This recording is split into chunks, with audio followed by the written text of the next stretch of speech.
चलो बैठ जाओ, बातें हो गई।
चलो अब बातें हो गई। सामाजिक न्याय जो है अल्बर्ट आइंस्टीन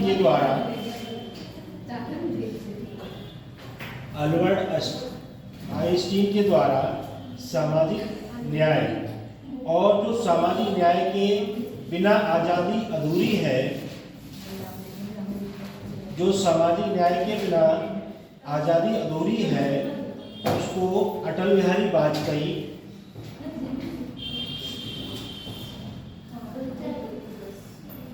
क्या हुआ? तुम्हारी अभी कॉपी नहीं निकली?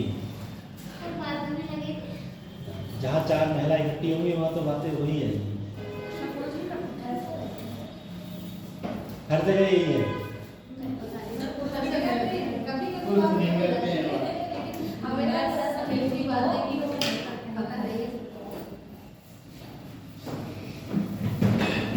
सामाजिक जो न्याय है उसके बिना आज़ादी अधूरी है। इसके लिए अटल बिहारी वाजपेयी जो हमारे देश के पूर्व प्रधानमंत्री और अब वो इस दुनिया में नहीं रहे, उन्होंने कहा जो सामाजिक न्याय है उसकी आज़ादी जो है अभी अधूरी है।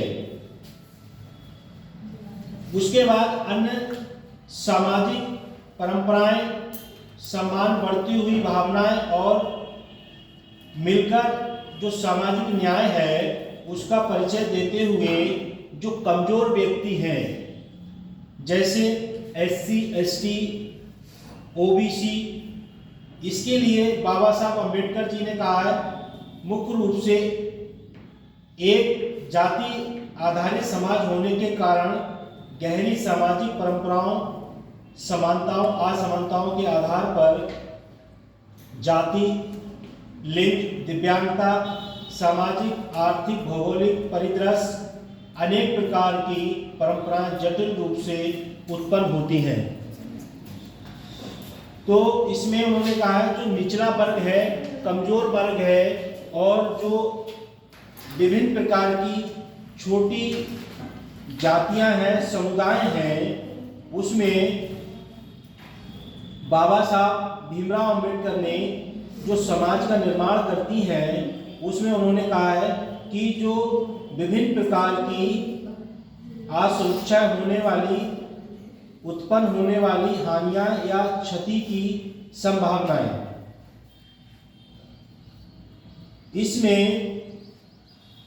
सामाजिक, राजनीतिक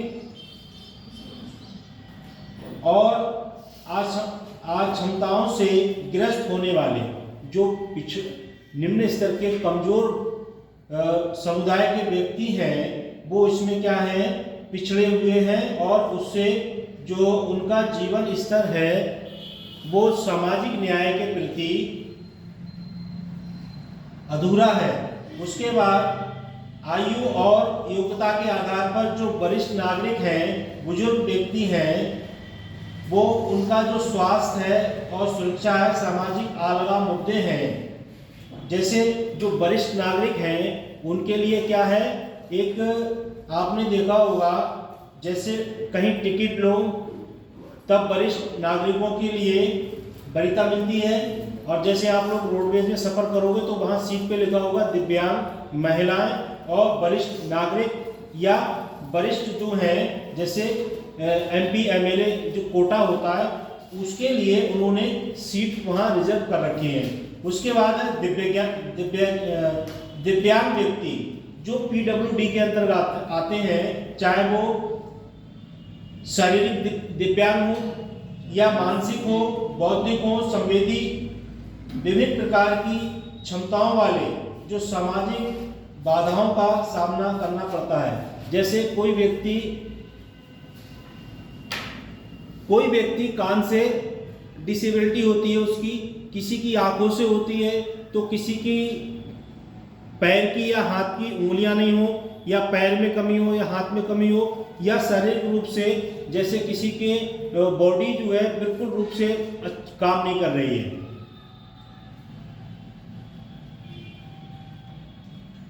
जैसे आपने देखा होगा, जैसे किसी व्यक्ति को पैरालाइज की शिकायत हो जाती है तो उसकी बॉडी बिल्कुल ऐसी हो जाती है लूज, ना वो चल फिर पाता है और ना वो बैठ पाता है। उसके लिए कुछ लोग क्या करते हैं, दूसरे व्यक्तियों के सहारे के द्वारा वो अपना जीवन यापन करता है।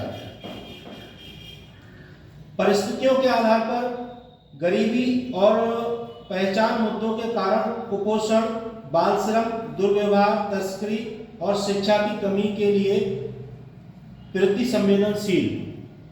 जैसे परिस्थिति है, जैसे सपोज करो अगर किसी व्यक्ति की अच्छी परिस्थिति है तो वो अच्छे शिक्षा संस्थान में एजुकेशन को लेगा, और उसके बाद अगर उसके पास खाने पीने का बेहतर तरीका नहीं है तो उसके लिए कुपोषण के भी शिकार होना पड़ता है। बाल श्रम जैसे कुछ बच्चे 10-12 साल के 14 साल के हुए और उन्होंने कार्य करना चालू कर दिया। उसके बाद दुर्व्यवहार का मतलब है कि वो गलत संगति में और गलत व्यवहार को अपना लेते हैं, जिससे कि वो जो है समाज के परिवेश को और अपनी जीवन यापन करने के लिए गलत तरीकों को अपना लेते हैं। तस्करी का मतलब ये है कि जैसे कोई व्यक्ति विभिन्न गलत कामों में पड़ जाता है और विभिन्न चीज़ों की तस्करी करता है, जैसे इसमें चर्स, गांजा और अफीम, नोटों की करेंसी, ये क्या है, तस्करी है। जैसे अपने देश की करेंसी किसी दूसरे देश में ले जाता है, दूसरे देश की करेंसी ब्लैक करके यहाँ पर चलाता है, जैसे नकली नोटों की तस्करी। तो नकली नोटों की तस्करी जो होती है उसमें सरकार के द्वारा जो पकड़े जाते हैं लोग, उनके ऊपर विभिन्न प्रकार की धाराओं लगा के देशद्रोह का और देश के प्रति उन्होंने क्या करा है, मुद्रा को चलाने का प्रयास किया है। तो इसमें उनको विभिन्न प्रकार की धाराओं के अंतर्गत अगर वो क्राइम करते हुए पकड़े जाते हैं तो पुलिस के द्वारा उन पर कार्रवाई की जाती है। शिक्षा की कमी, जो शिक्षा है उसकी कमी जो है, जैसे किसी व्यक्ति ने शिक्षा नहीं ली है और पढ़ा लिखा नहीं है तो उसे विभिन्न प्रकार के जो परिस्थितियां उसके आधार पर बच्चों के जीवन के लिए बच्चे गलत संगत में पड़ जाते हैं। जैसे बच्चे शिक्षित नहीं हैं और उनके माँ बाप शिक्षित नहीं हैं तो वो किसी गलत संगत को अपना लेते हैं।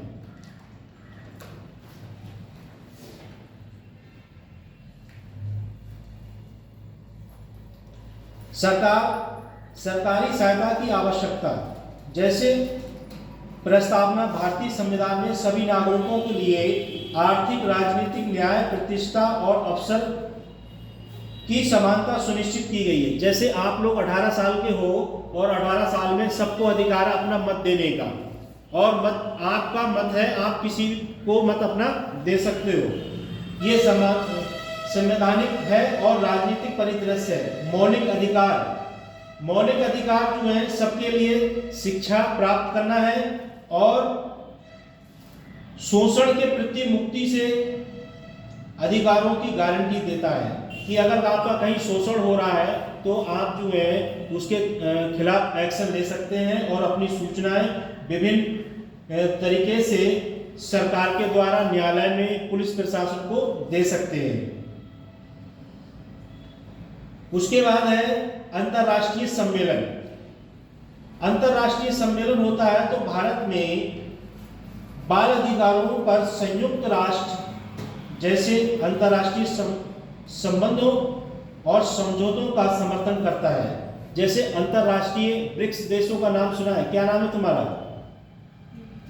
क्या लिख रही हो? जो पढ़ा है ये कहानी से लिख रही हो, इतनी स्पीड में लिख रही हो? नहीं सर, आप पढ़ा है वो भी सुन रहे बेटा इस पे भी ध्यान रखो, ये तुम्हारा सोसाइटी बहुत मायने रखता है। सरकार मुझे यहाँ पर चयनित किया है, पढ़ाने के लिए बुलाया गया, कोई ऐसी थोड़ी बुलाया गया है। जैसे अंतर्राष्ट्रीय सम्मेलन होते हैं, इस समय कौन सा सम्मेलन चल रहा है?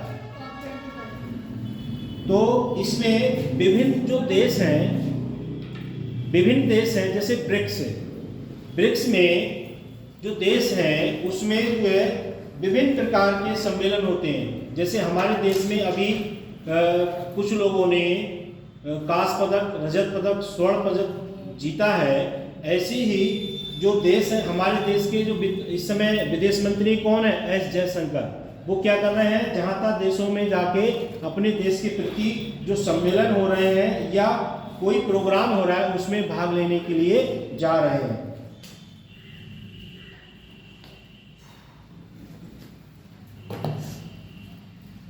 कार्य संबंधी चुनौतियां, भ्रष्टाचार तथा नुकसान जो होते हैं। जैसे हमारे देश में कुछ योजनाएं ऐसी हैं उसमें जो है जो लोग योजनाओं को चलाते हैं और देश के प्रति संसाधनों को लॉन्च करते हैं और उन संसाधनों के द्वारा संसाधनों की आवश्यकता जो होती है, जैसे मिड डे मील जो योजना चल रही है, इस योजना में जो योजना सेंट्रल गवर्नमेंट की है वो वहाँ से राज्य से आती है और राज्य से जिले पे आती है और जिले से ब्लॉक स्तर पर और ब्लॉक स्तर से न्याय पंचायत और न्याय पंचायत से ग्रामीण क्षेत्र में। तो इस योजना का लाभ किसमें मिलता है? बच्चों के लिए मिलता है और उसमें जो खाने के सेवन का पदार्थ है वो 6 से 8 और 1 से 5 तक बच्चे जो प्राइमरी स्कूल में पढ़ते हैं उनके लिए संसाधनों के रूप में सबसे अधिक आवश्यकता है। जैसे बच्चे अगर सवाई कॉलेज में स्कूल में भूखे जाएंगे तो वो फिर क्या करेंगे, जब तक खाना घर पे नहीं बन जाए तब तक खा के नहीं जाएंगे, क्योंकि छोटे बच्चों की ये होती है कि जब तक उनके लिए खाने पीने की व्यवस्था ना हो तब तक वो जाना नहीं चाहते। अब क्या है, सरकार ने नियम निकाला कि जो संसाधन है खाने पीने के उत्पादन है तो उसमें छोटे बच्चों के लिए जैसे 8 से 2 स्कूल है या 9 से 3 जो टाइमिंग है उसमें क्या है, बच्चे सुबह ही अपने तैयार होकर स्कूल चले जाते हैं, फिर उन्हें 11-12 बजे के समय क्या मिलता है, खाना मिल जाता है, जो वो उनका एक क्या है संसाधन है जिससे कि वो अपने जीवन यापन करने के लिए स्कूल जाते हैं। सरकार ने इस नियम को इसलिए लागू किया है कि ग्रामीण क्षेत्रों में कुछ लोग ऐसे होते हैं जो अपने बच्चों को पढ़ाने के लिए प्रयास नहीं करते हैं। उससे क्या है, जो छोटे गरीब स्तर के लोग हैं वो अपने बच्चों के लिए साथ ले जाकर कहीं बाहर काम करने के लिए निकल जाते हैं, जिससे कि वो बच्चों की जब एज हो जाती है तो उस तरीके से पढ़ नहीं पाते हैं। लाभार्थी भागीदारी जो है, जागरूकता की कमी। लाभ तभी मिलेगा जब आप जागरूक हैं और आपकी भागीदारी उस चीज में सम्मिलित हो। सार्वजनिक वितरण प्रणाली पीडीएस या मनरेगा जैसी मांगे संचालित है और जैसे आपने देखा होगा जो मनरेगा योजना है पहले वो शुरू में लॉन्च जब हुई थी 2005 में तो नरेगा नाम से चालू हुई थी, फिर 2 अक्टूबर को जो है उनका नाम चेंज कर दिया, फिर इसके लिए महात्मा गांधी के नाम से जोड़ दिया गया और उस योजना का नाम रख दिया मनरेगा। उसके बाद जो संचालित योजना है ग्रामीण क्षेत्र में, उससे जो ग्रामीण क्षेत्र के लोग जो है बाहर काम करने चले जाते थे और काम करने के बाद जो है वो 6 महीने या साल में 2 बार आते थे। उसके वजह से सरकार ने मनरेगा योजना चालू की और ये योजना कब चालू हुई थी, जब सेंट्रल में कांग्रेस सरकार थी, मनमोहन सिंह जी प्रधानमंत्री थे। इसी योजना का लक्ष्य है कि ग्रामीण क्षेत्र में जो लोग निवास करते हैं उनके लिए 100 दिन का रोजगार, और रोजगार का सिरा है जब वो रोजगार में कार्य करेंगे और कार्य करने के बाद जो पैसा आएगा उनके लिए वो उनके खाते में आएगा। उसके लिए उनका एक जॉब कार्ड बनता है जिस पे लिखा होगा मनरेगा जॉब कार्ड। उसमें क्या होता है, उसमें पहले वो व्यक्ति सरकार के द्वारा या मनरेगा द्वारा एक प्रतिनिधि चयनित होता है जो उनका रिकॉर्ड बना के रखता है। जैसे कुछ बच्चे ग्रामीण क्षेत्र के होंगे, उन्हें पता होगा मनरेगा जिसे बोलते हैं, जिसे रोजगार सेवक बोलते हैं, और सीधी भाषा में उसे कहते हैं मेट। जो प्रधान या ग्रामीण क्षेत्र में इसको चयनित होता है तो मेरिट बेस पे चयनित किया जाता है। जिसके ज्यादा नंबर होंगे वो व्यक्ति चयनित हो जाएगा, और चयनित होने के बाद इस योजना का वो क्या हो जाएगा, मुख्य उसकी भूमिका रहेगी रोजगार सेवक। एक रोजगार सेवक होगा ग्रामीण स्तर पर, उसके बाद जो एक ब्लॉक स्तर पे होता है, फिर जिला स्तर पे होता है, मंडल स्तर पे होता है, ऐसी लेवल बढ़ता चला जाता है और वैसे लोग चयनित हो जाते हैं। लाभ आपको तभी मिलेगा जब आप जागरूक हैं और सार्वजनिक प्रणाली से जुड़े हुए हैं।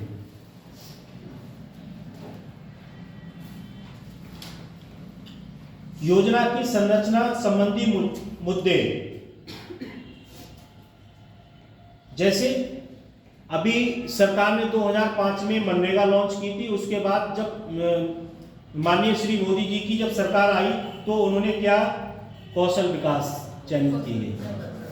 कौशल विकास के अंतर्गत विभिन्न योजनाएं हैं जिसमें लड़कियों के लिए, लड़कों के लिए, जितने भी लोग हैं सबके लिए जैसी योजना है उसमें जैसा आपको काम पसंद आ रहा है, जिस ट्रेड में आप काम करना चाह रहे हो उसके लिए उन्होंने गरीबी स्तर पर मूल कारणों को ध्यान में रखते हुए इस योजना को कारण सही बनाने के लिए कौशल विकास योजना का प्रशिक्षण प्रदान करने के बाद आपको उस योजना से लाभ मिल सकता है। उसमें क्या है, जैसे सिलाई कढ़ाई, बुटीक, ब्यूटिशियन, और आपका टीचिंग भी है, योगा भी है, और आपके कारपेंटर का काम है, उसके बाद प्लम्बर का काम है। विभिन्न काम जो है दिए गए, उसमें बुनकर सिलाई कढ़ाई का भी है। जैसे कुछ महिला सिलाई कढ़ाई जानती हैं तो उनको प्रशिक्षण देके सर्टिफिकेट प्रदान करने के बाद उनके लिए सिलाई का सर्टिफिकेट दे दिया जाएगा। और उसके बाद जो है उसमें उन्होंने रखा है कि अभी जो सिलाई कढ़ाई वाली योजना, जैसे आपको एक योजना और भी चल रही है ग्रामीण क्षेत्र में, स्वयं सहायता समूह, जिसे महिला सखी के रूप में जाना जा रहा है। ठीक है, ये आपको पता सब जानकारी होना चाहिए।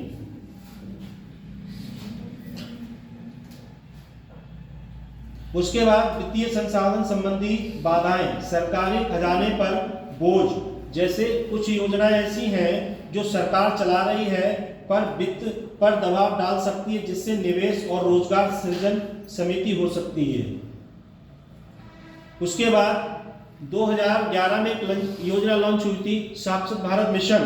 उसमें डिजिटल बुनियादी शिक्षा, जो व्यक्ति अनपढ़ व्यक्ति हैं जिनकी शिक्षा 2 क्लास 3 क्लास तक चली और वो एजुकेशन को छोड़ चुके हैं, फिर काम में अपने लग गए हैं। उसके बाद सरकार ने साक्षर भारत मिशन योजना को लॉन्च किया, जिसमें वो लोग सुबह में दोपहर तक शाम तक कार्य कर सकते हैं, फिर शाम को भी उनके लिए पढ़ाने वाले साक्षर भारत मिशन के अंतर्गत एक शिक्षा प्रेरक की चयनित समिति बनी, जिसमें शिक्षा प्रेरक को रखा गया। वो अनपढ़ व्यक्तियों को भी पढ़ा सकता है। अब पढ़ने नहीं जाओगे तो वो प्रयास तो ये करेगा आप पढ़ो। जैसे यहाँ भी कुछ बच्चे ऐसे हैं पढ़ने की इच्छा नहीं करती है उनकी, तो टीचर का काम है पढ़ाने का, पढ़ो या ना पढ़ो वो आप पे डिपेंड करता है।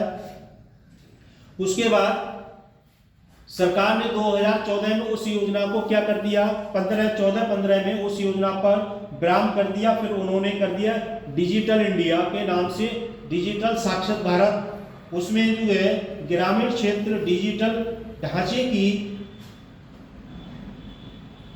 जैसी प्रणालियों को अपनाते गए और समस्या का समाधान करते गए। जैसे कल्याणकारी योजनाएं देश के सामाजिक, आर्थिक, राजनीतिक विकास में महत्वपूर्ण भूमिका निभाती हैं। भारतीय कल्याणकारी योजनाओं से संबंधित चुनौतियां हैं।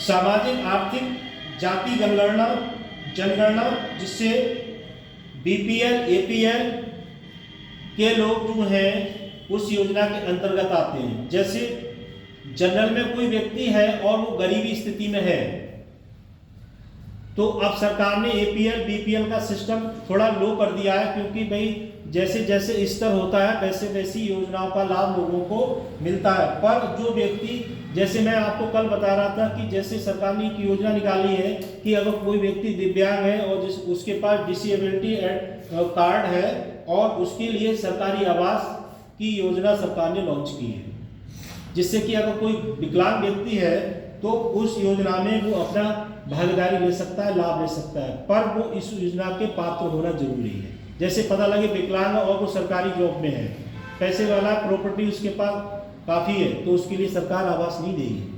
पर वो गरीबी रेखा में आ रहा है और उसके बाद डिसेबिलिटी है तो उसके लिए लाभ मिल जाएगा। उसके बाद है विशिष्ट पहचान पत्र आधार योजना। जो आपके पास आधार है वो अब कंपलसरी कर दिया गया है, क्योंकि वो क्या है, एक आरडी प्रूफ है और विशिष्ट पहचान है, जिससे कि आपको विशिष्ट पहचान आधार योजना से आपको लाभ मिल सके और धोखाधड़ी को कम करने में मदद करे। जैसे सपोज करो पीलीभीत के बच्चे हैं और सपोज करो पढ़ने के लिए वो अगर राजस्थान चले गए और भाई उनकी जॉब लग गई और आधार कार्ड यहाँ का है, तब आप वहाँ अगर मूल निवासी बनना चाह रहे हैं तो आपको एड्रेस चेंज कराना पड़ेगा। और चेंज कराने के बाद जो है आप वहाँ के निवासी बनोगे तो आपको वहाँ पर कुछ ना कुछ भूमि खरीदना पड़ेगी। वहाँ के निवासी बनने के लिए सरकार की जो प्रोसीजर है वो उसको पूरा करना पड़ेगा। और उसके बाद आप जो है पूरे भारत में एक ही जगह वोट डाल सकते हो। ये क्या है, पहचान पत्र के द्वारा जो आधार कार्ड है इस योजना के लिए सरकार ने लॉन्च कर दिया है। अब जो नियम चला है 2023 से, अगर कोई व्यक्ति वोट डालने की आयु पूरी कर चुका है तो उसका जो आधार कार्ड है वो वोटर आईडी से लिंक कर दिया जाएगा और उसमें केवल आप एक ही जगह वोट डाल सकते हो। उससे धोखाधड़ी को रोका जा सकता है। जैसे सपोज करो आपका पैन कार्ड और आधार कार्ड अकाउंट में लगा है तो आप कहीं फ्रॉडगिरी नहीं कर सकते, और करोगे तो पकड़ में आ जाओगे, और पकड़ में आ जाओगे तो जो कानूनी प्रक्रिया है उसके आप जो है उसके अंतर्गत दंडित किए जाओगे। क्योंकि आधार कार्ड से क्या है, आप कहीं भी हो पता लग जाएगा। और आधार कार्ड में एक चीज़ और भी है, जैसे कोई व्यक्ति किसी प्रकार से कहीं गुम हो जाता है और सरकार अगर अपने पे आ जाए एक्शन ले ले तो आपको ढूंढ के ले आएगी। क्योंकि जब आप लोगों का आधार कार्ड बनाया तो आपको ऐसे बैठाला गया होगा और आपकी जो रेटिना है वो मशीन में कैच करी गई होगी और फिंगरप्रिंट भी कैच किए गए होंगे। इसका लाभ लेने के लिए आपको अगर आप कोई किसी योजना का लाभ लेना चाह रहे हैं तो आपको सबसे पहले आधार कार्ड दिखाना पड़ेगा, और आधार कार्ड नहीं है तो ये समझो कि आप उस योजना से वंचित रहने की संभावना रहेगी।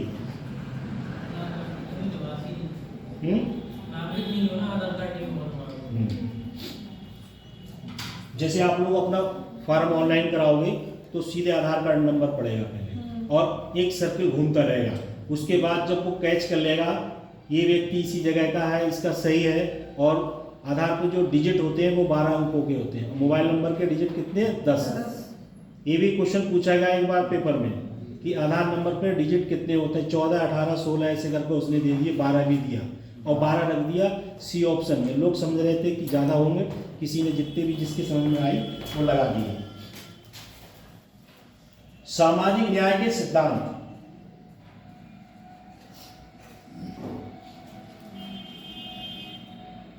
सामाजिक न्याय के सिद्धांत जो है लैंगिक समानता सर्वप्रथम न्याय का विषय है जो अधिकार, संसाधनों और अवसरों की पहचान की अनुमति देता है और लैंगिक समानता, विकास की शर्तें और स्थायी शांति सुरक्षा के लिए। मानव अधिकार, मानव अधिकार जो है सामाजिक न्याय की एक सिक्का के दो पहलू हैं जो एक दूसरे से अलग होकर अस्तित्व में नहीं रह सकते। जैसे सामाजिक न्याय के लिए नागरिक, राजनीतिक, आर्थिक, संस्कृति और सामाजिक सुधारों की सुरक्षा।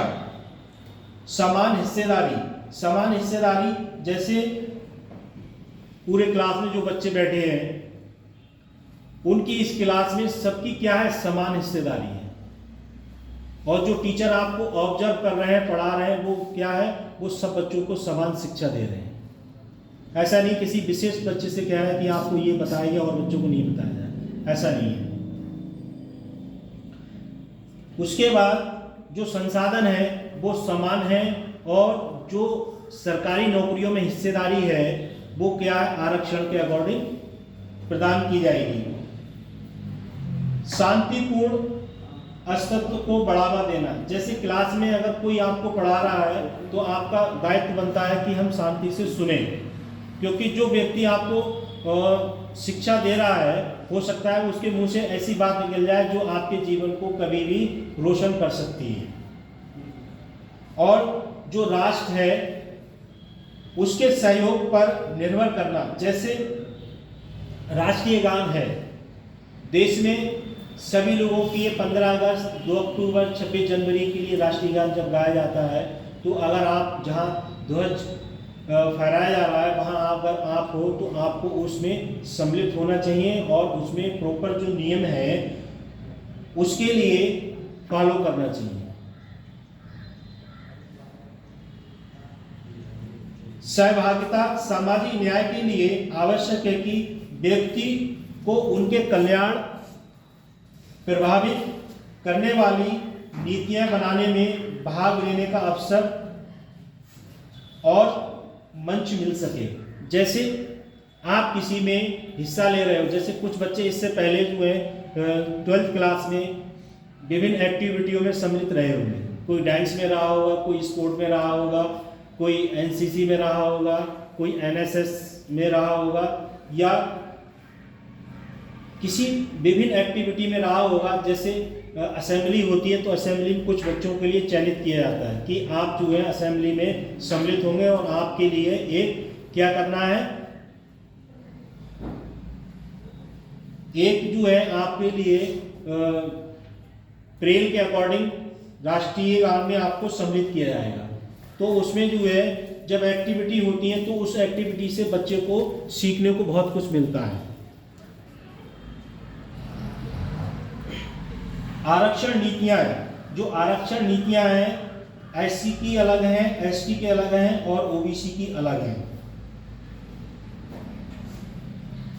महिलाओं को शिक्षा, रोजगार, संसाधन में लैंगिक असमानता का सामना करना पड़ेगा मनरेगा में, और बेटी बचाओ बेटी जैसे अभियानों को सफल बनाने में, सशक्त बनाने में सरकार की जो योजनाएं हैं उसमें आपका भी सहयोग रहेगा।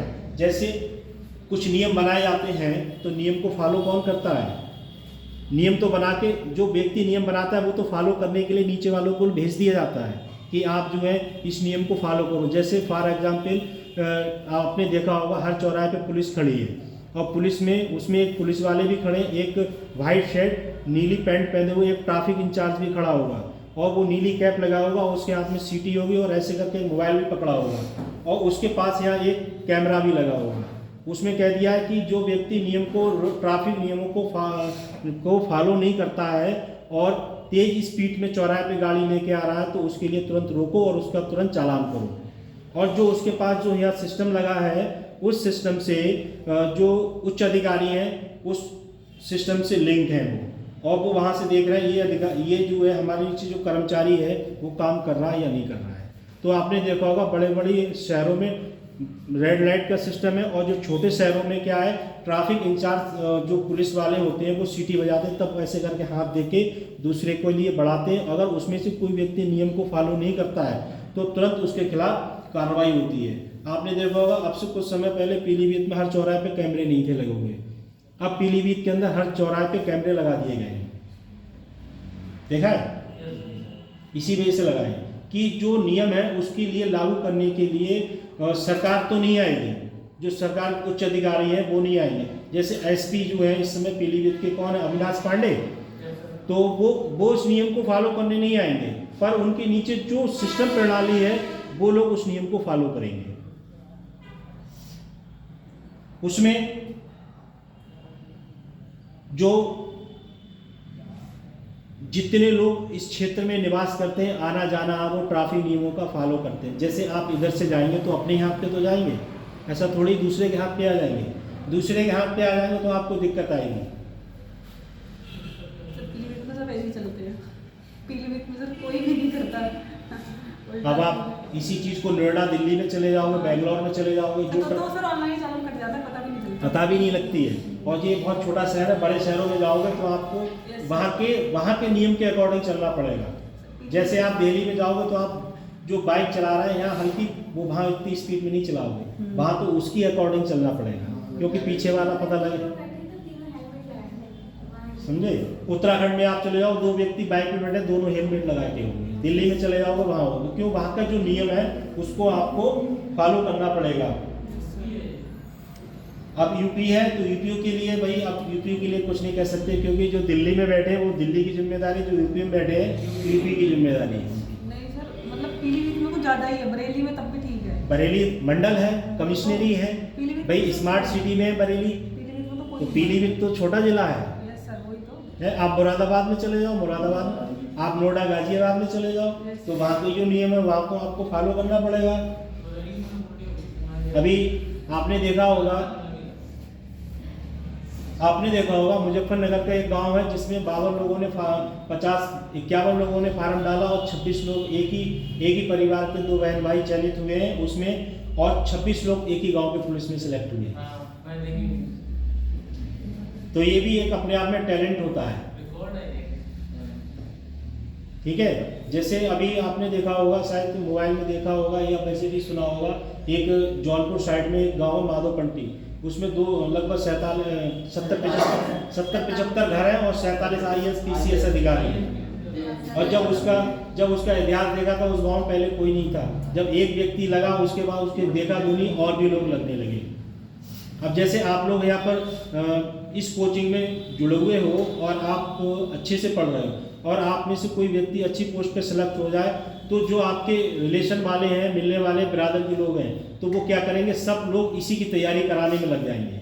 क्यों लग जाएंगे कि जैसे कोई व्यक्ति आगे निकल जाता है तो उसकी रास्ते पीछे जो लोग रह जाते हैं वो उसी रास्ते को अपनाते हैं। शिक्षा और स्वास्थ्य देखभाल, जैसे बोलो मत, शिक्षा है, शिक्षा से जैसे एक एग्जाम्पल है कि शिक्षा एक ऐसी चीज है जो इसको सीख लेता है तो उसका जीवन बहुत अच्छे से यापन होता है। जैसे फॉर एग्जाम्पल मैं बता रहा हूँ, जैसे आपने शेरनी का नाम सुना होगा, सुना है? तुम्हें पता नहीं? सर्व शिक्षा अभियान जो है राष्ट्रीय स्वास्थ्य मिशन और विशेष रूप से समुदायों के लिए शिक्षा और स्वास्थ्य की देखभाल में सुधार करती है। जो सर्व शिक्षा अभियान है, सब पढ़ो सब बढ़ो, ये नारा सुना है? वो क्या है, सर्व शिक्षा अभियान के अंतर्गत है। जैसे आपने देखा होगा, जैसे ये पेंसिल है और एक जो प्राइमरी स्कूल होगा या जूनियर स्कूल होगा, उस पर एक पेंसिल बनी होगी जिस पर नटराज का लोगो बना होगा, उस पर एक छोटा सा बच्चा पढ़ा होगा, उसके नीचे लिखा होगा सर्व शिक्षा अभियान, सब पढ़ो सब बढ़ो। हाँ, तो ये जो क्या है, सर्व शिक्षा अभियान के अंतर्गत है। राष्ट्रीय स्वास्थ्य मिशन, राष्ट्रीय स्वास्थ्य मिशन का मतलब है कि जैसे छोटे स्तर से, जैसे ग्रामीण क्षेत्र या शहरी क्षेत्र में जो आशाएं हैं और एनएम हैं, जो हफ्ते में एक दिन टीकाकरण करती हैं, और उसके साथ साथ जो है जो महिलाएं हैं, छोटे बच्चे हैं, उनकी देख रेख के लिए उनके जो टीकाकरण होता है, उनके लिए जो ड्रिप पिलाया जाता है, अब तो पल्स पोलियो का सिस्टम थोड़ा कम हो गया है, नहीं तो उस समय पल्स पोलियो की भी छोटा ही बच्चा अगर उसका जन्म हो गया है तो पल्स पोलियो की 2 बूंद जिंदगी के लिए, तो वो भी जरूरी था।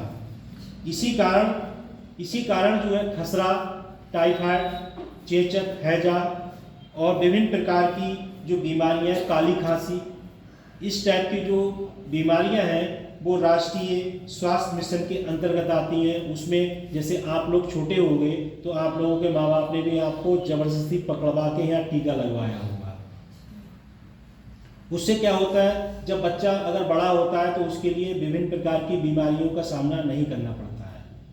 और जैसे जैसे बीमारी आती है वैसे वैसे ही सरकार के द्वारा राष्ट्रीय स्वास्थ्य मिशन या स्वास्थ्य विभाग द्वारा जो स्कीमें लागू की जाती हैं उसमें उसके अकॉर्डिंग जो जनता है उस चीज़ का प्रयोग करती हैं। जैसे अभी कुछ समय पहले चला था एक कौन सा डेंगू, टाइफाइड चला था, और एक चला था कौन सा वाला फीवर ऐसा था कि अगर सुबह को आदमी सही है और शाम तक जो है उसे हल्का सा फीवर आया, फिर जो 2-3 दिन तक एक वायरल के रूप में कार्य करा था। वो सबसे ज़्यादा चला था पूरनपुर और न्यूरिया अमरिया क्षेत्र में, वायरल जो चला था।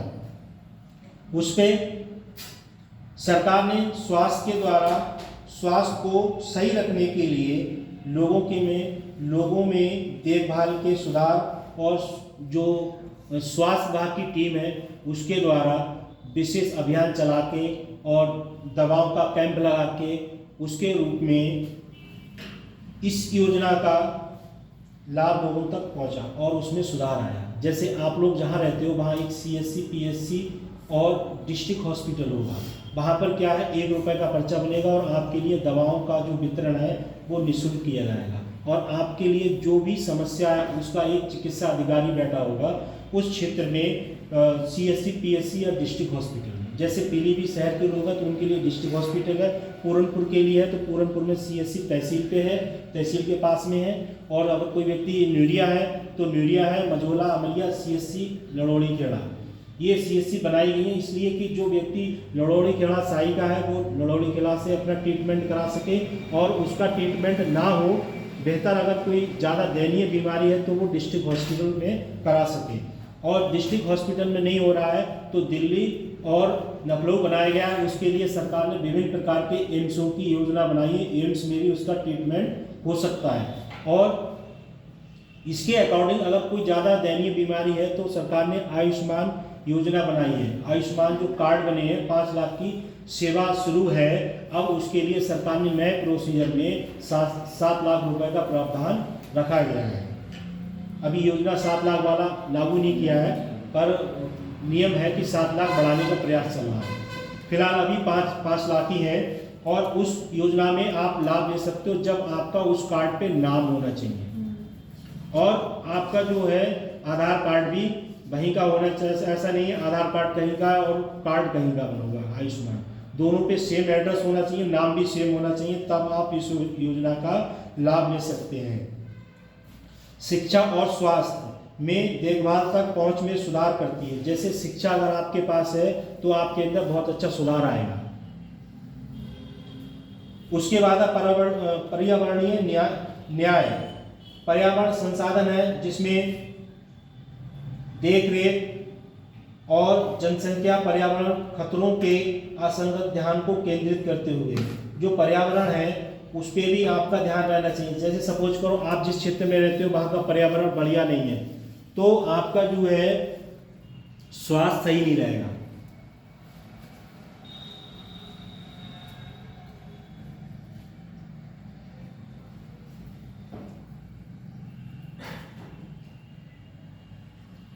भारत में सामाजिक न्याय की आवश्यकता।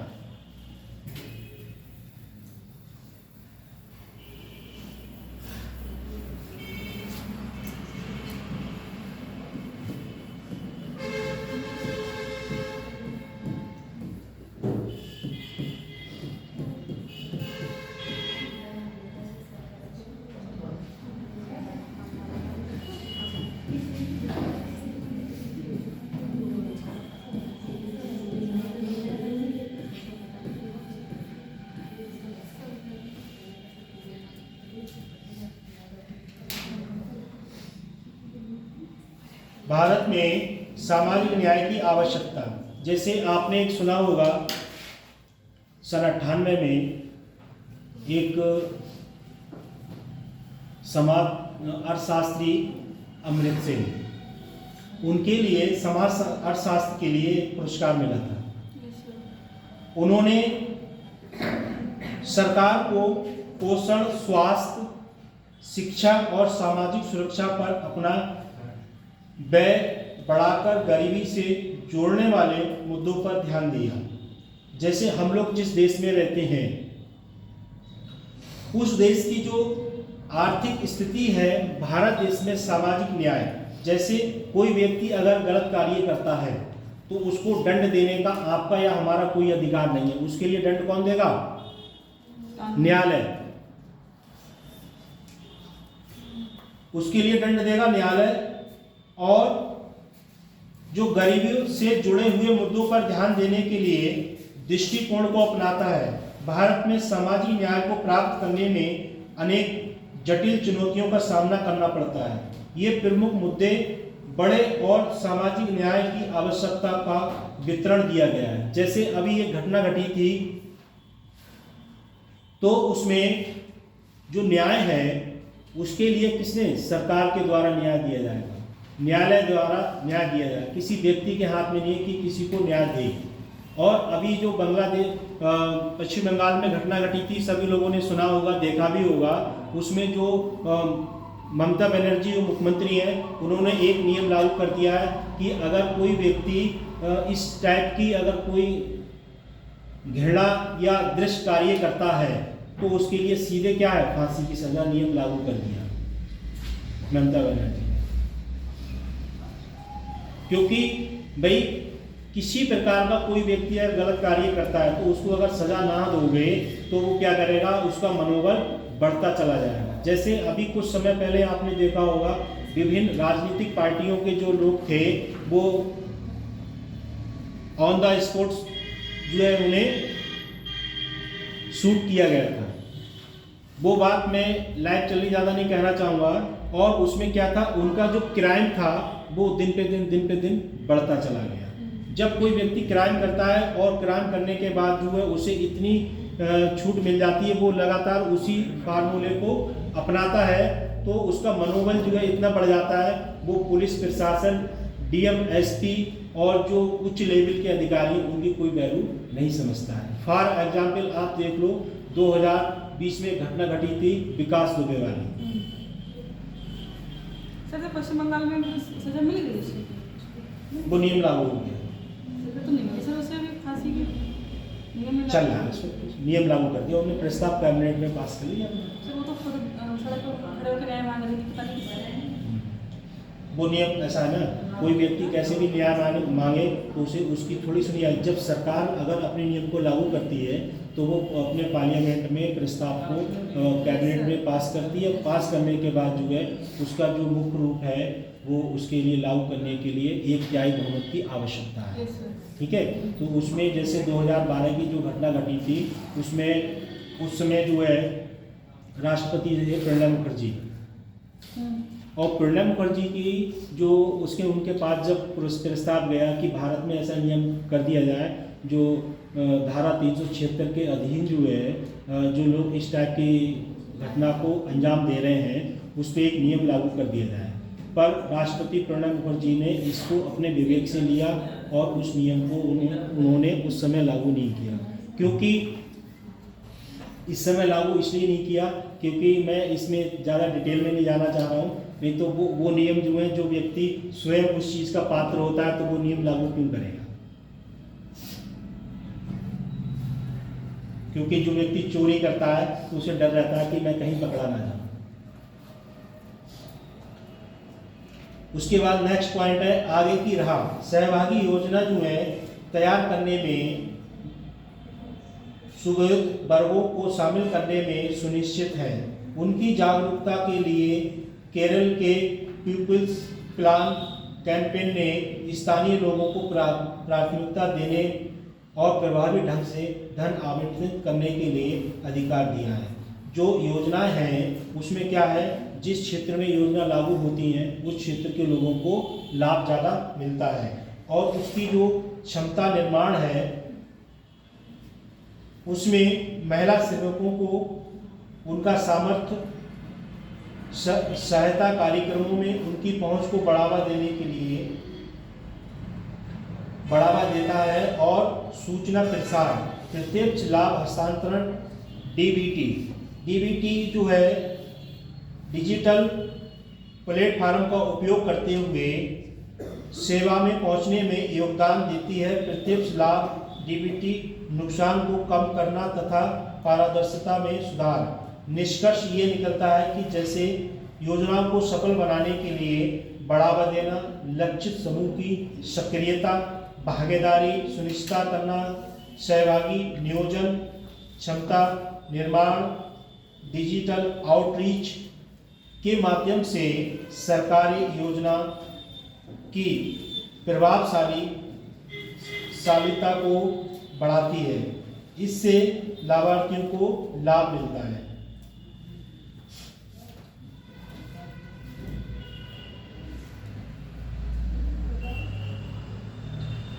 समावेशी विकास और सामाजिक न्याय के लिए रणनीति।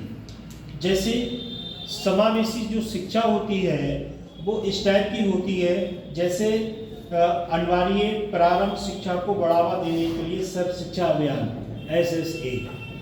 सर्व शिक्षा अभियान जो है वो क्या है, वो अनिवार्य है। जैसे सपोज करो आप लोगों ने अगर 10वां कर लिया और 12वां ना करो तो आगे कुछ कर पाओगे। इंटर भी करना कंपलसरी है, हाई स्कूल भी करना कंपलसरी है, पर किसी समय हाई स्कूल और इंटर का कोर्स एक हुआ करता था और 11-12 का कोर्स एक हुआ करता था। अब जब जैसे जैसे नियम बदले वैसे वैसे सिलेबस भी अकॉर्डिंग अलग हो गया। जैसे आप लोग जो है कुछ बच्चे इसमें से BA कर चुके होंगे, कुछ BA कर रहे होंगे, या किसी का कंप्लीट रह गया। न्यू एजुकेशन पॉलिसी के अकॉर्डिंग 2020 के अकॉर्डिंग जो है अब सिस्टम कर दिया है सेमेस्टर वाइज। और पहले क्या होता था, पहले सिस्टम था कि साल में एक बार फार्म भर दो और एक ही बार परीक्षा देना है। अब सेमेस्टर वाइज कर दिया है और उसके बाद जो है नियम चेंज हो गए हैं। उसके बाद जो साक्षरता अभियान है इसमें भागीदारी नवीन शिक्षण विधियों के माध्यम से साक्षरता की दर प्राप्त करना। जैसे साक्षरता दर है वो क्या है, अभी भी सरकार कितनी भी कोशिश करे, फ्री एजुकेशन कर दिया है, फिर भी लोग साक्षर नहीं हो पा रहे, क्योंकि सब लोगों के सामने ऐसा किसी न किसी व्यक्ति के सामने कुछ ना कुछ परिदृश्य ऐसा है कि उसकी मजबूरी है कि अगर वो काम नहीं करेगा तो अपना जीवन यापन कैसे करेगा। तो उसमें जो पहले का समय था, उसमें पहले के समय में जो लोग अशिक्षित थे, अनपढ़ थे, अंगूठे से काम चला लेते थे, वो दौर अब नहीं है। अब क्या है कि अगर बच्चा 3 साल का है तो उसका एडमिशन आंगनवाड़ी केंद्र में या pre nursery, PNC, LKG, UKG जैसे जैसे उसकी एज बढ़ती जाएगी वैसे वैसे क्लास में पढ़ता रहेगा। और अगर बच्चे को नहीं पढ़ाओगे, शिक्षा नहीं दिलाओगे तो वो क्या रहेगा, निरक्षर रहेगा। और निरक्षर रहेगा तो फिर वो जीवन अपने अच्छे से यापन नहीं कर पाएगा। और साक्षर है तो जीवन अच्छे से बिता पाएगा। गरीबी उन्मूलन, आर्थिक अवसर और सामाजिक सुरक्षा प्रदान करने के लिए राष्ट्रीय ग्रामीण आजीविका मिशन NRLM, एक होता है NHM, एक होता है WHO। इस टाइप से WHO होता है वर्ल्ड हेल्थ ऑर्गेनाइजेशन और NHM होता है, एक होता है NRLM। तो ये जो है इसमें आपको ये पता होना चाहिए कि किस योजना में हमारे देश के अंदर इस योजना से क्या क्या लाभ मिल रहा है। जैसे राष्ट्रीय ग्रामीण आजीविका मिशन, इसके अंतर्गत जैसे आपने देखा होगा सभी बच्चे यहाँ से जब निकलेंगे तो उन्हें एक एम्बुलेंस दिखाई देगी, जाते जाते दिखाई देती है और उस पर लिखा होगा 102 और 108। अगर आपकी कहीं स्वास्थ्य संबंधी कोई मतलब स्वास्थ्य गड़बड़ हो रहा है और आपको जरूरत पड़ रही है और आप ऐसे क्षेत्र में हो जहां आपके पास आने जाने के लिए सुविधा नहीं है और आप अपने में इतने सक्षम नहीं हो कि आप उस व्यक्ति के लिए कहीं दिखा पाओ, तो आप क्या करोगे, इस नंबर को डायल करोगे और आपके लिए तुरंत वो कॉल नकलऊ ट्रांसफर होगी और नकलऊ से लोकेशन ट्रैक करके पता लगे वो आपके नज़दीकी एम्बुलेंस कहाँ है। तो आप जिस क्षेत्र में हो उसके लिए तुरंत कॉल आएगी और आपका नंबर उनको दे दिया जाएगा, फिर उनका नंबर आपको दे दिया जाएगा कि आप इनसे संपर्क करिए और तुरंत वो सुविधा आपके लिए उपलब्ध हो जाएगी।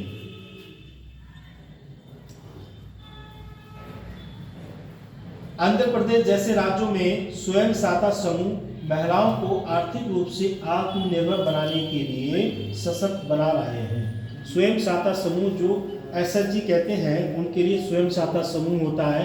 इससे महिलाओं के लिए आत्मनिर्भर बनाने का प्रयास किया जा रहा है, जिससे स्वयं सहायता समूह में एक आपने सुना होगा बैंक का नाम नाबार्ड। नाबार्ड जो बैंक है उसके अधीन सरकार के द्वारा स्वयं सहायता समूह के लिए चलाया जा रहा है, जिससे एक महिलाओं का 11 महिलाओं का 15 महिलाओं का एक समूह बनाया जाएगा, जिसमें उस समूह में सभी महिलाओं को जोड़ के उनका बैंक खाता खुलाया जाएगा और उसमें एक सचिव होगा, एक अध्यक्ष होगा और एक कोषाध्यक्ष होगा। तो तीनों लोगों के एक सहमति से बैंक में खाता खुलेगा और उस समूह को जोड़ दिया जाएगा। उसमें जो पैसे की आवश्यकता है उस पैसे को निकाल के उस समूह में बांट दिया जाएगा और बांटने के बाद जो व्यक्ति जिस कार्य के लिए पैसा ले रहा है उस कार्य से उस पैसे को बचत करके उस पैसे को वापस करेगा। ये भी एक क्वेश्चन ऐसा है कि ये भी कैसी घुमा फिरा के आपसे पूछ सकता है।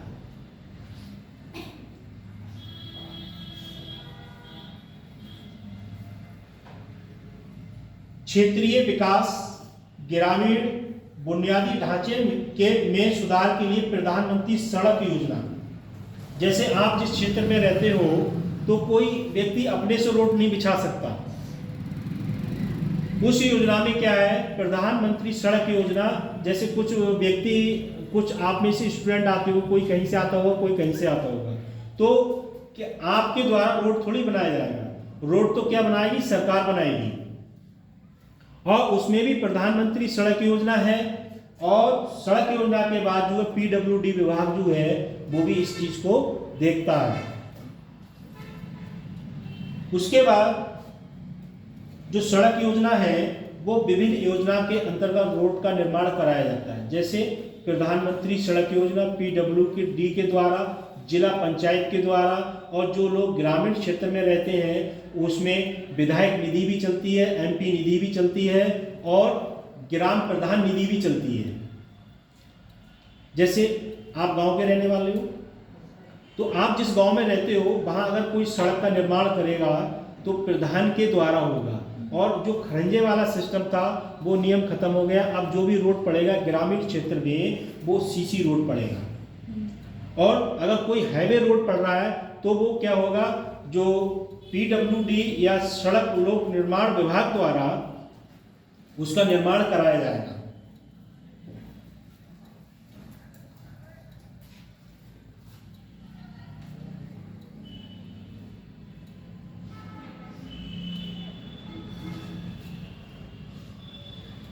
सामाजिक कल्याण संबंधी योजना रोजगार और सामाजिक सुरक्षा प्रदान करने के लिए महात्मा गांधी राष्ट्रीय ग्रामीण रोजगार योजना मनरेगा।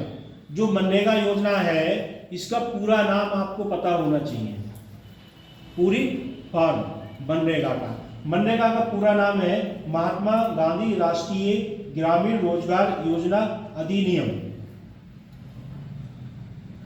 जैसे जैसे योजनाओं को मजबूत करना है, जैसे तेलंगाना में रथाऊ बांधु योजना किसानों को उनकी प्रत्येक एकड़ भूमि के लिए वित्तीय सहायता प्रदान करती है।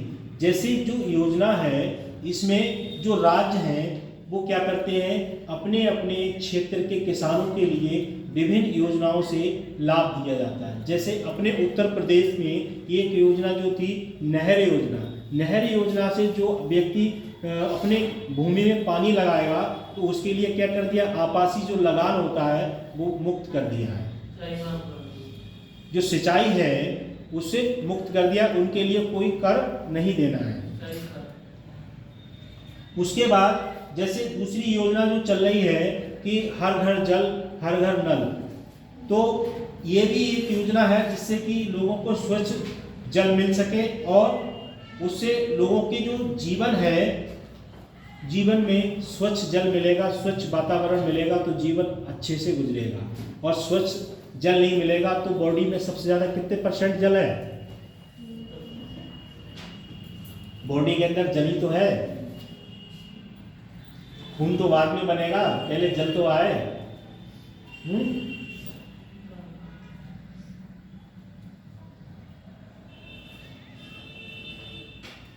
ग्राम सभाओं जैसे पहलों में स्थानीय शासन समुदाय भागीदारी को प्रोत्साहन करना। राजस्थान में शक्ति केंद्र कार्यक्रम महिलाओं को जमीनी स्तर के निर्णयों में भागीदारी करने के लिए सशक्त बनाना। स्वास्थ्य देखभाल बुनियादी ढांचे को बढ़ावा देना। जैसे स्वास्थ्य देखभाल में सुधार, स्वास्थ्य सुविधाओं में टेलीमेडिसिन सेवाओं विस्तार निवेश करना। तेलंगाना में आरोग्य श्री योजना, जो तेलंगाना राज्य है उसमें कौन सी है? आरोग्य श्री योजना।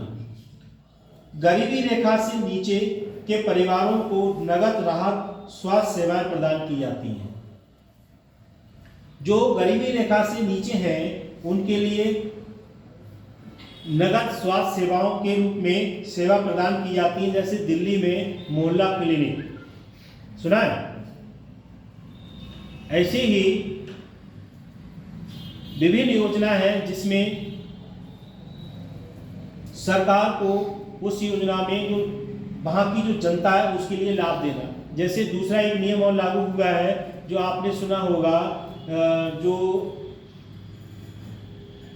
4 साल वाली सैनिक भर्ती हो रही है अग्निवीर, अब 8 साल कर दी। और उसमें सरकार ने ये भी कहा है कि जो लोग अग्निवीर से रिटायर होके आ रहे हैं उनके लिए सरकारी नौकरियां हैं उसमें भी उनके लिए सुविधा प्रदान की जाएगी।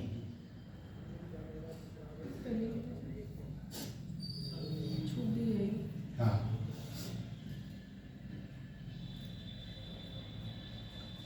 समावेशी विकास और सामाजिक न्याय के लिए सिद्धांत। अवसर की समानता, सभी के लिए संसाधनों और अवसरों तक उचित पहुंच सुनिश्चित करना। मानव विकास पर ध्यान रखना। एक कुशल और सशक्त कार्यबल बनने के लिए स्वास्थ्य और शिक्षा और सामाजिक सुरक्षा में निवेश।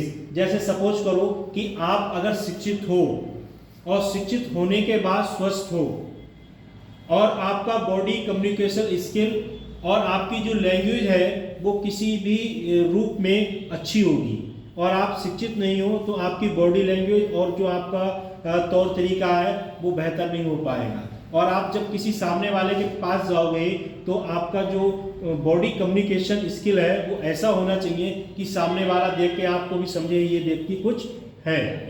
ऐसा नहीं है कि चलेगा ढील मिल से SDM साहब से जाएगा गेट के बाहर रहो और सीधे गेट। अगर आप शिक्षित हो तो आपको पता है कि SDM से और DM से या SP से मिलने का क्या तौर तरीका होना चाहिए। क्यों? आप जब शिक्षित हो तो आपने उस चीज़ को सीखा है, और सीखने के बाद जब सामने वाले अधिकारी के पास जाओगे तो आपकी जो शिक्षा का बेस है वो आपको वहाँ पर उस अधिकारी के सामने परिदृश्य रहेगा कि मैंने भी कभी इस टाइप की शिक्षा ली है, जो उच्च अधिकारी से बात करने का मौका मिलता है। डिजिटल विभाजन की समाप्ति। आधुनिक अर्थव्यवस्था में भागीदारी को सुविधाजनक बनाने के लिए प्रौद्योगिकी तक सामान पहुंचने का प्रदान। जैसे अभी लॉकडाउन जब चला था उस समय हमारे देश में बहुत बुरी स्थिति थी, उस समय जो बजट पास हुआ था वो कैसा था, डिजिटल था। ठीक है, तो ऐसी भी क्या अब जो डिजिटल है वो क्या है, तकनीक के द्वारा ही तो है, आईटीसी के द्वारा तो है, जो आईटी है उसके द्वारा ही तो ये चीज़ को लागू किया गया है। अगर कंप्यूटर ना हो तो डिजिटल इतना बैग और पूरा ब्रीफकेस ये कैसे लादे घूमोगे, और डिजिटल है तो उसमें क्या टाइप किया और प्रिंट दे दिया, उसके बाद भाई ये डिजिटल हो गया। सामाजिक समावेश को बढ़ावा देने में समझ और भेदभाव को समाप्त करना, सामाजिक एकता को बढ़ावा देना, जो सामाजिक परिवेश है उसमें भेदभाव को समाप्त करना। जैसे इस क्लास के अंदर विभिन्न जाति के लोग बैठे होंगे, तो सब लोग इसी क्लास में पढ़ रहे हैं, और पढ़ने के बाद जो है क्या पता कोई किसी से पूछ के बैठता है कि भाई आपकी जाति क्या, मैं आपके पास बैठूं ना बैठूं। तो ये क्या है, भेदभाव की जो प्रथा है वो समाप्त हो चुकी है।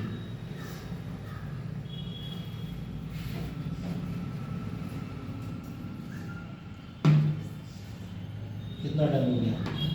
10 मिनट। तुम तो कम ही बताओ।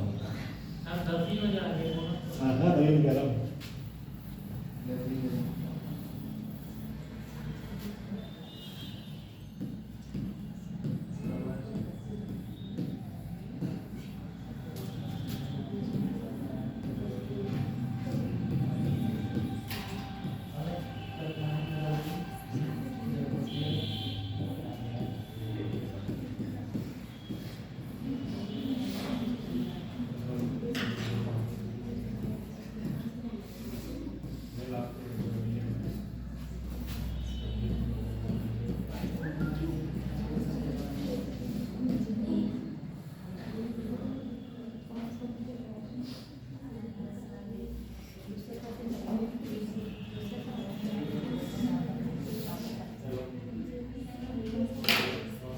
देखो,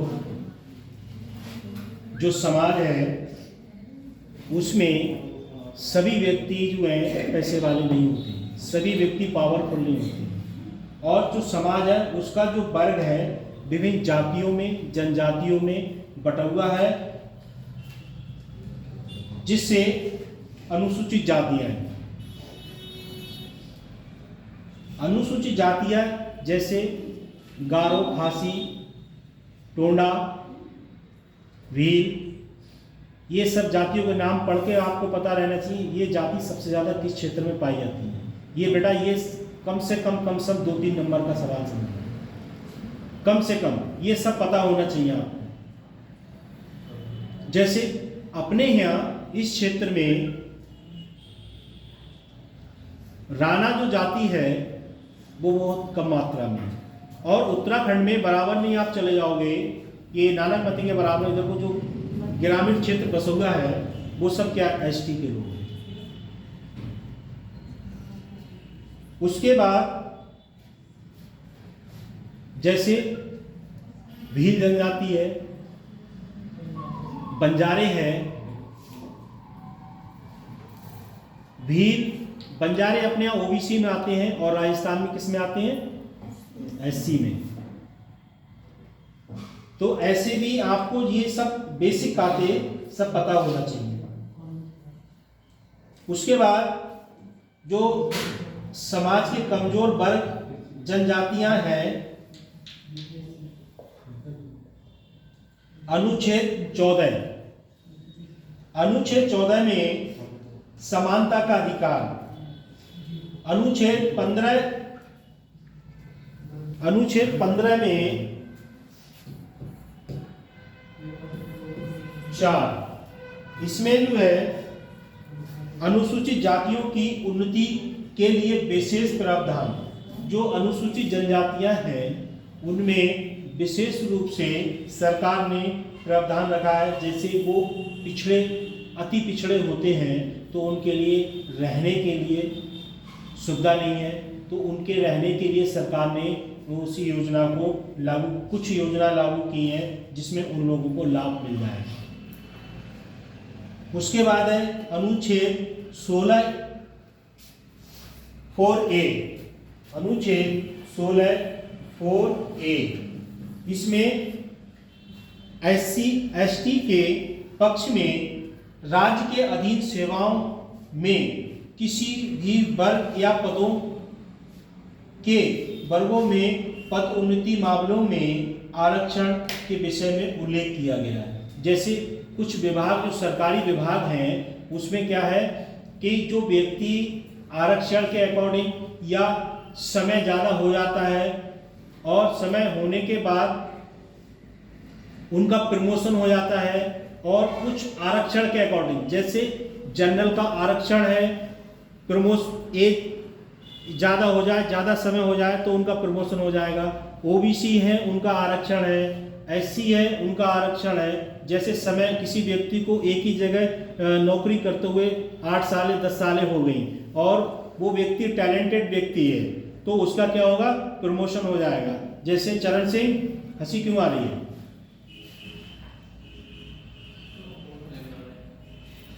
अगर पीछे बैठ के फोन चलाओगे तो ये बात समझ लेना कि सर जो है आपको गाइड नहीं कर सकते। अगर एक बार मौके से भटक गए तो बेटा जिंदगी भर भटकते ही रहोगे, ये बात ध्यान रखना। क्योंकि जो मुंह से निकली बात और गोली, बंदूक से निकली गोली कभी वापस नहीं आती।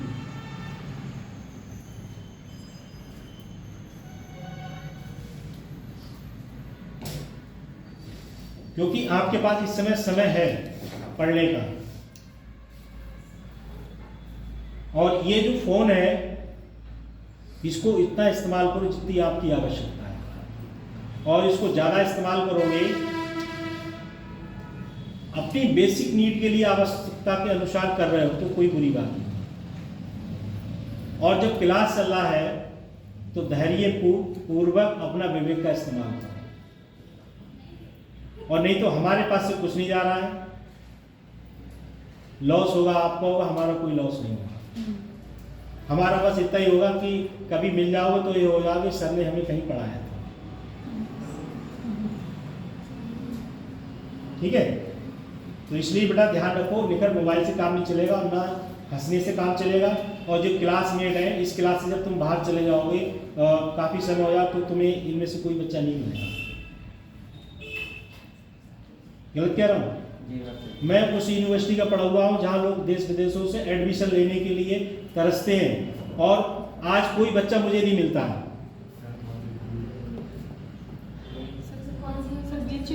नहीं, लवली प्रोफेशनल यूनिवर्सिटी सुना है?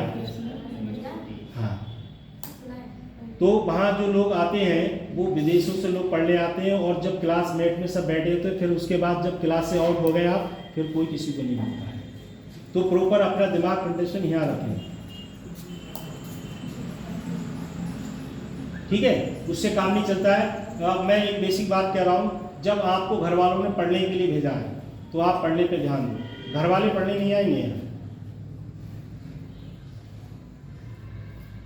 आप ये सोच रहे हो कि सर इसकी तैयारी कर रहा है, सर की ऐसी क्यों बात है?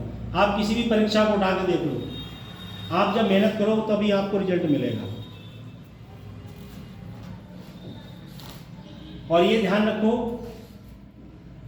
आप किसी एक व्यक्ति को नहीं कह रहा हूँ, ना क्लास में एक बच्चे को कह रहा हूँ, सबके लिए कह रहा हूँ। आप अपने माँ बाप से पूछना आपने कितनी मेहनत की। किसी बच्चे के माँ बाप अगर सरकारी एम्प्लॉय होंगे तो उनसे पूछना आपने अपने समय में कितनी मेहनत की। और जो व्यक्ति मेहनत करता है तो उसे फल मिलता है, ऐसा नहीं है फल ना मिले। मिलेगा नहीं मिलेगा? जब आप पेड़ ही नहीं लगाओगे तो फल खाने की उम्मीद रखोगे? नहीं रखोगे। जब आपने पेड़ ही नहीं लगाया तो फल कैसे खा लो? पेड़ लगाओ तो उम्मीद रखोगे कि हमने पेड़ लगाया, हम इससे फल खा सकते हैं।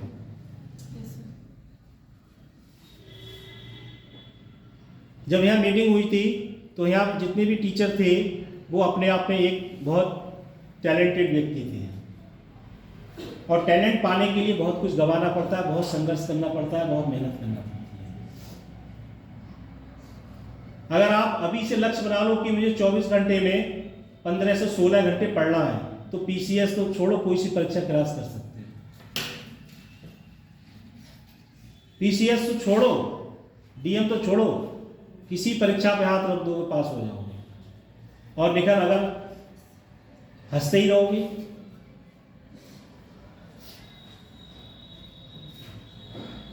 नाम चरण सिंह है, भारत के प्रधानमंत्रियों की तुलना तुम्हारे नाम से हो रही है, चौधरी चरण सिंह के नाम से। तो अपने लक्ष्य पे जाओ और भटक मत जाओ। यार दोस्त तो फिर भी मिल जाएंगे, अगर आपके पास काबिलियत है तो यार दोस्तों की पैसे की कोई कमी नहीं रहेगी। बताओ गलत कह रहा हूं?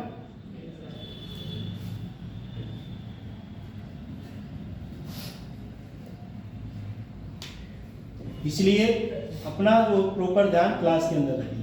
एसटी एससी जो वर्ग है उसके अधीन किसी वर्ग या पदों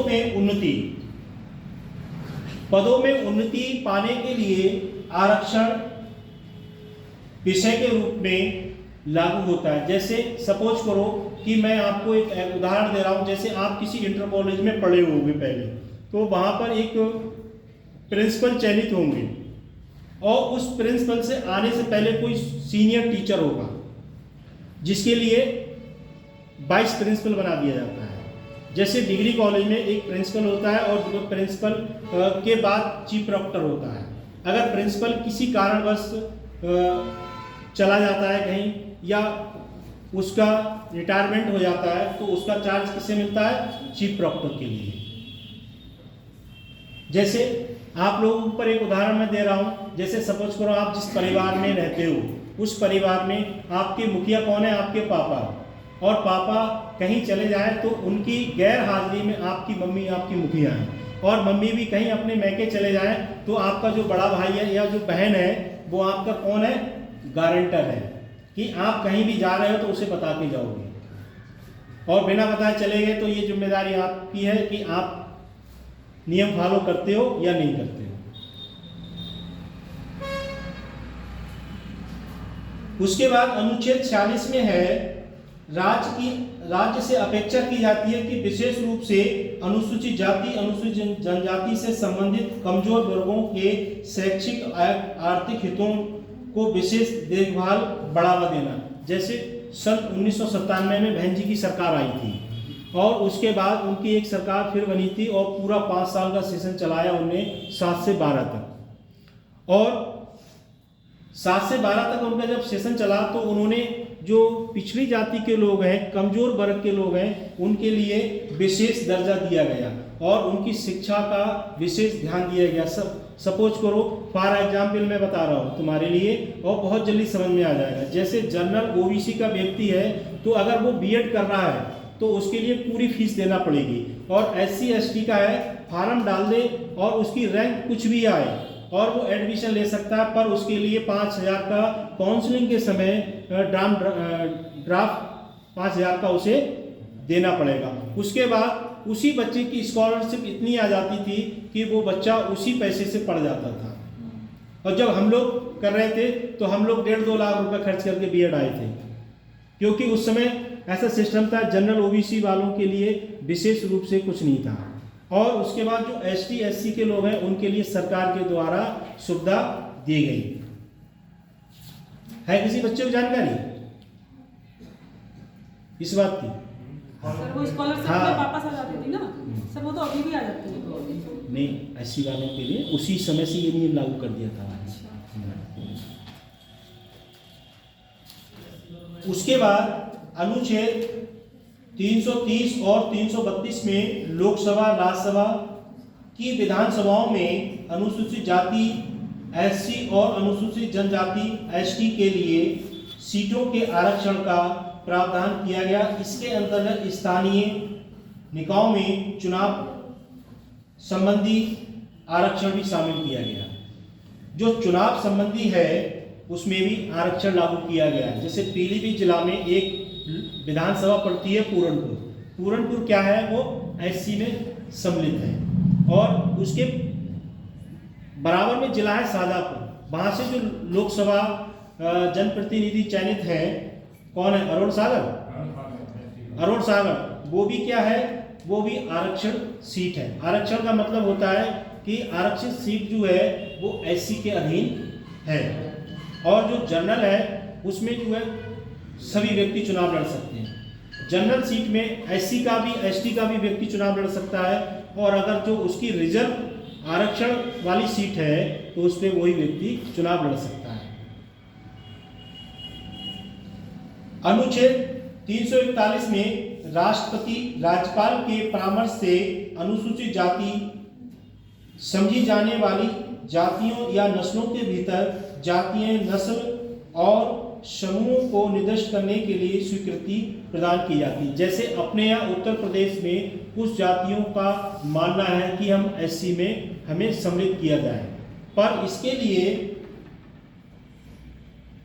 कैबिनेट में राज्यपाल की अनुमति प्लस राष्ट्रपति की अनुमति की आवश्यकता पड़ती है। क्योंकि जब कोई नियम बनाया जाता है तो उसमें जो भी सरकार के द्वारा नियम है उसको फॉलो करना पड़ता है, और उस नियम पे राज्यपाल की सहमति प्लस मुख्यमंत्री, कैबिनेट और राष्ट्रपति की सहमति जब तक नहीं बनेगी तब तक वो प्रस्ताव पास नहीं होगा।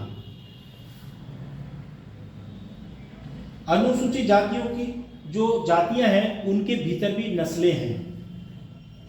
नस्लें समझते हैं? उनके अंदर भी नस्लें हैं। जैसे कोई भील जनजाति का है, सपोज करो, मैं सीधा उदाहरण बता रहा हूं आपको, जैसे बंगाली का नाम सबने सुना होगा, सुना है? बंगाली जाति में भी नस्लें होती हैं। जैसे कोई लगाता है अपने लिए है, कोई राव लगाता है, ठीक है, कोई मंडल लगाता है, और कोई सरकार लगाता है, कोई बैरागी लगाता है, ठीक है। तो ये क्या है, उसकी जाति के अंतर्गत जो है नस्लें होती हैं। जैसे सपोज करो कोई व्यक्ति अगर यहाँ सपोज जाट समुदाय से है, तो जाट तो सभी होंगे, पर उनकी जैसे कुली होता है, नक्षत्र होता है, उसके अधीन भी लोग होंगे। है कोई बच्चा जाट?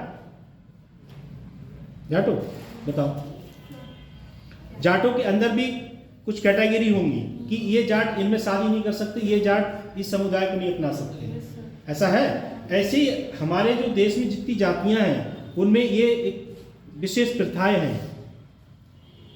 एक ही उसमें शादी नहीं होती। गोत्र जिसे कहते हैं, नक्षत्र या गोत्र, ठीक है, वो नहीं हो सकती। जैसे आप इस्लाम धर्म में चले जाओ, इस्लाम धर्म में क्या है कि जैसे कोई व्यक्ति इस्लाम धर्म का है तो वो क्या करेगा, अपने सगे संबंधी से रिश्ता नहीं करेगा और सगे संबंधी को छोड़ के और अन्य लोगों से रिश्ता कर लेगा, पर उसमें एक ब्लेड का मतलब ग्रुप का नहीं होना चाहिए।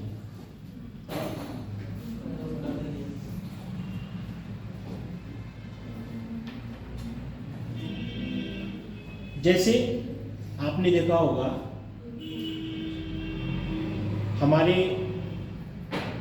जो परिवेश है उसमें गाय और भैंस दो होते हैं। उसमें जैसे भैंस है, गाय है, तो उसमें जो गाय है उसकी जो नस्ल है वो क्या है, जर्सी है, और भैंस है वो मुर्रा भैंस है। जो भैंस हष्टपुष्ट होगी और वो मतलब उसकी जो तौर तरीका होगा बहुत अच्छा होगा, वो ज़्यादा दूध देती होगी, तो वो क्या है, उसकी एक नस्ल है। उस नस्ल के परिवेश से लोग क्या करते हैं, उसी चीज़ को खरीदते हैं। जैसे आपने देखा होगा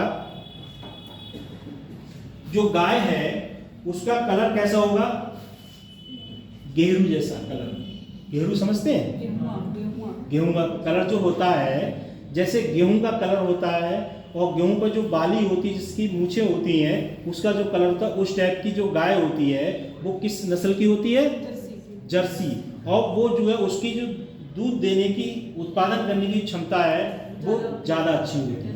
तो ये क्या होती है, नस्ल के अंतर्गत आता है। ठीक, जैसे आपने देखा होगा जो लोग यहाँ कृषि का उत्पादन करते होंगे, तो जैसे अभी हमारे यहाँ जो फसल बोई जा रही है वो क्या है, गेहूं की फसल बोई जा रही है। तो गेहूं की फसल में क्या है कि जैसे गेहूं में भी वैरायटी अलग अलग आती है। वैरायटी का मतलब है उनकी जो नस्लें हैं वो अलग अलग आती हैं। कौन सा गेहूं हुआ है खेत में बताओ? ये क्या है, उसकी नस्ल है। नस्ल का मतलब उनका जो उत्पादन है वो ज़्यादा अच्छा है। ऐसी जो जनजातियां हैं उनकी भी नस्लें हैं। अनुसूचित जाति और अनुसूचित जनजाति अत्याचार निवारण। जो अनुसूचित जाति है और अनुसूचित जनजाति है उनका जो निवारण है वो किस सन में लागू हुआ था? 1989 में अधिनियम। इसमें अनुसूचित जाति अनुसूचित जनजाति के खिलाफ जो अत्याचार को रोकने और दंडित करने के लिए समुदाय पर होने वाले विभिन्न प्रकार के भेदभाव, हिंसा, शोषण, कानूनी खिलाफ सहायता और सुरक्षा प्रदान करने की मांग की गई।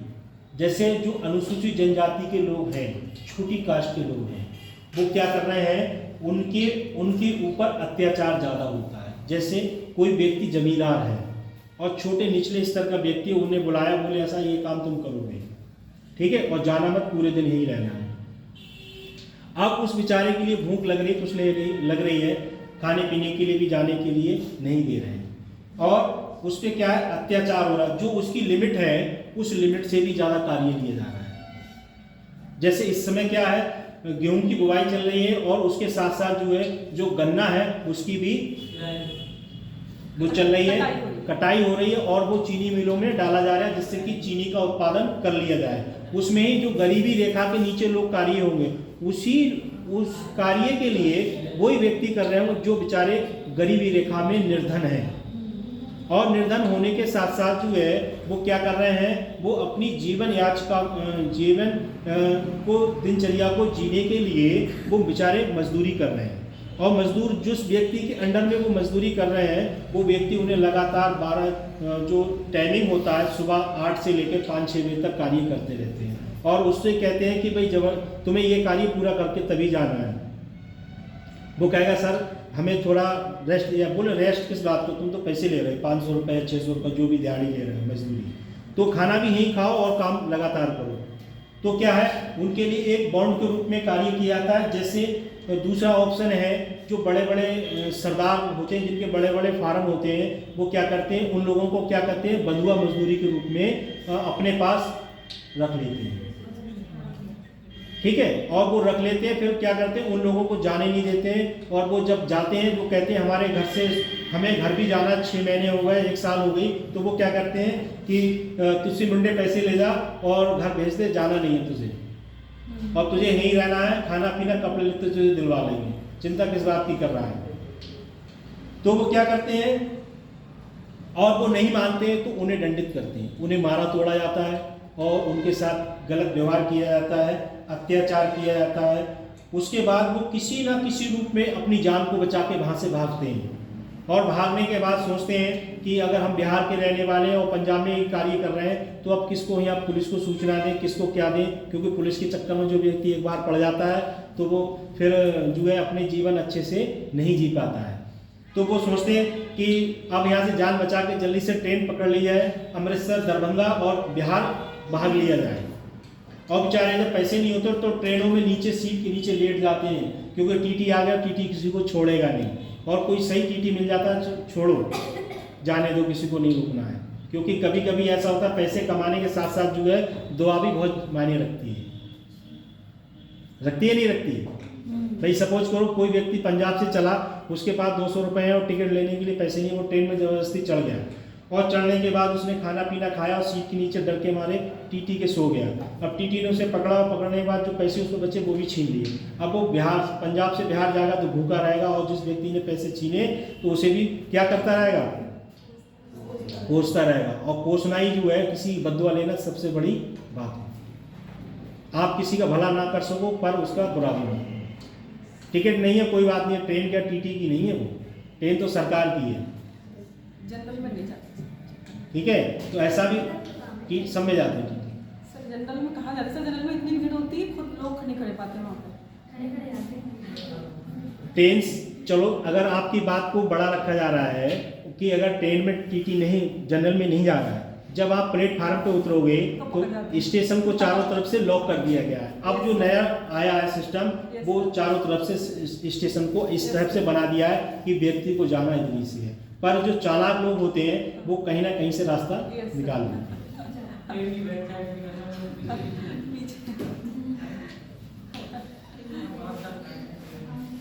फिर उनकी जो सुरक्षा है उसकी सहायता को प्रदान करने के लिए उन्हें हिंसा का भी शिकार होना पड़ता है।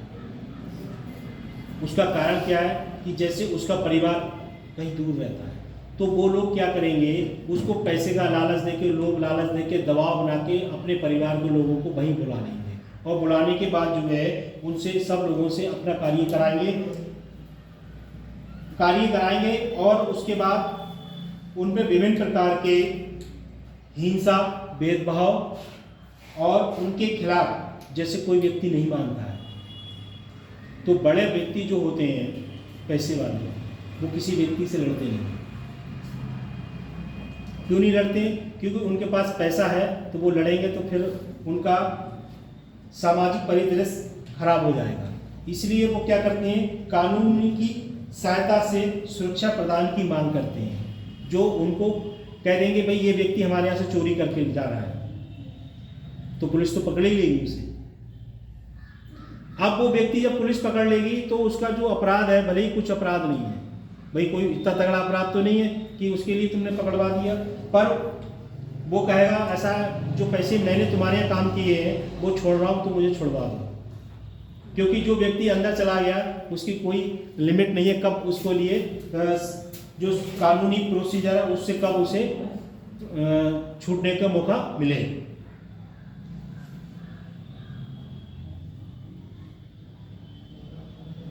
उसके बाद है केंद्रीय शैक्षणिक संस्थान नामांकन में आरक्षण।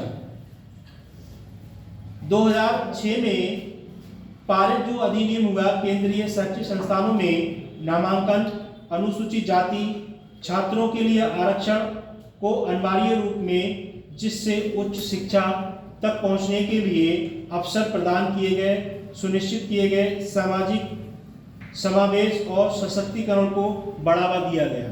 इसका कारण है कि जो उच्च बड़े संस्थान हैं जैसे आईआईटी सुना, नाम सुना है? आईआईटी है बड़ा शिक्षा संस्थान है, और जैसे बीएचयू, एएमयू, क्या हो गया? अब तुम दोनों लोग पूरनपुर की, मैं क्या कह सकता हूँ? क्योंकि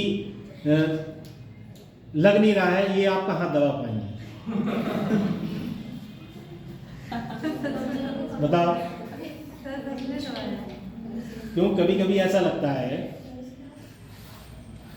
कि छोटा व्यक्ति बड़े व्यक्ति को कैसे दबा ले, मगर ये पता नहीं छोटे व्यक्ति में ज्यादा पावर होती, बड़े व्यक्ति में कम पावर। सर ऐसा कर रही बार तो इसमें बात कर रहे थे जो केंद्रीय बड़े शिक्षा संस्थान हैं उनमें क्या करा गया है, इनके आरक्षण को, अनुसूचित जनजाति के आरक्षण को लागू किया गया है। जैसे आप बीएचयू चले जाओ और एएमयू चले जाओ, डीयू चले जाओ या जेएनयू चले जाओ, ये क्या है, बड़े बड़े शिक्षा संस्थान हैं। इनमें जो अनुसूचित जाति के जो छात्र हैं, छात्राएं हैं, उनके लिए नामांकन का मतलब है कि आप उसमें क्या करेंगे, अपना रजिस्ट्रेशन कराएंगे।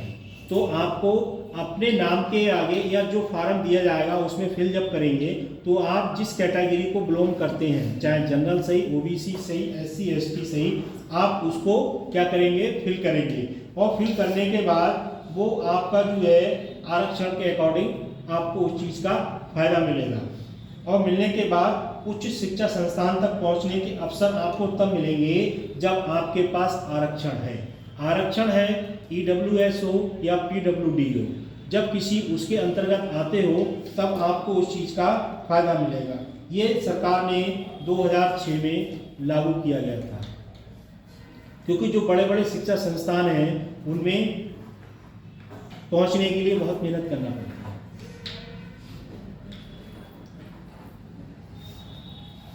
उसके बाद सामाजिक समावेश और सशक्तिकरण को बढ़ावा देना। जो सामाजिक सशक्तिकरण है, समावेश है, इसको बढ़ावा देने के लिए आपको अनुसूचित जाति के अकॉर्डिंग आरक्षण दिया जाएगा। उसके बाद है हाथ से मैल को ढोने के रोजगार का निःशुल्क और एवं उसका पुनर्वास अधिनियम 2013 में लागू किया गया था। इस अधिनियम का उद्देश्य व्यक्ति विशेष रूप से अनुसूचित जाति जैसे उपेक्षित समुदाय के लोगों को हाथ से मैल ढोने, रोजगार प्रथा को रोकने पर उनके पुनर्वास और वैकल्पिक आजीविका प्रदान करके हाथ से मैल ढोने की अवांछनीय प्रथा को समाप्त करना। इसका मतलब ये है कि आपने देखा होगा जो अनुसूचित जनजाति के लोग हैं उनसे उन्हीं के अकॉर्डिंग वैसा ही काम कराया जाता था। जैसे आपने देखा होगा कि अब तो समय बदल गया, परिदृश्य चेंज हो गया। पहले जब उस समय की बात कर रहा हूँ मैं, जिस समय लोगों के घर में लैट्रिन नहीं हुआ करती थी, तो सभी लोग जो हैं उस परिदृश्य को बाहर जाते थे और उसके बाद जो वाल्मीकि समुदाय जो था वो क्या करता था, उसका जो कार्य था उस कार्य के लिए वो व्यक्ति करता था। तो वो क्या करते थे, उस चीज़ को, उस परिदृश्य को अपनाते थे। वाल्मीकि को कार्य पता है सबको, पहले क्या कार्य होता था उनका? अब तो वाल्मीकि अगर पड़ोस में ही बैठा हो तो पहचान नहीं पाओगे। सफाई करने का काम था उनका। और अब तो ज़माना चेंज हो गया है। पहले जो है, हो गया ना, चलो हो गया, ठीक।